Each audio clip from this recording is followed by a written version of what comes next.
ඔයාට දැනෙලා නැද්ද? කාලයක් යද්දී මිනිස්සු තමන්ගේ අවශ්‍යතාවය අනුව බැඳීම් වෙනස් කරනවා. මිනිස්සු වෙනස් වෙනවා කියන එක.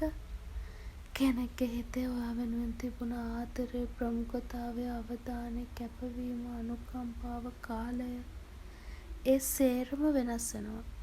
මුළු රෑම ඇහැරගෙන ඉඳන් කතා කරපු අය ගාව දවසෙන් එක විනාඩියක් ඔයා වෙනුවෙන් නැතුව යනවා. නිහඬව ඉඳලත් හිත් කියවුව මිනිස්සුම අඬලා කියන දේවත් තේරුම් ගන්නේ නැති දවසක් එනවා. උදේ ඇහැරුණ තැන ඉඳන් රෑ නින්දට යනකම් හැම දෙයක්ම හොයලා බැලුව අයට අපි මැරිලා ගියත් වෙනසක් නැති වෙන දවසක් එනවා. මේක තමයි ජීවිතේ අපි තේරුම් නොගන්න ඇත්ත. කවදාවත් මිනිස්සුන්ට ඇබ්බැහි වෙන්න එපා. තමන්ගේ අවශ්‍යතාවයෙන් වෙනස් නොවන මිනිස්සු එහෙමයි තමයි අනුන්ගේ හිනාවක් වෙනුවෙන් තමන්ගේ මුළු ජීවිතේම උනත් කැප කරන්නේ.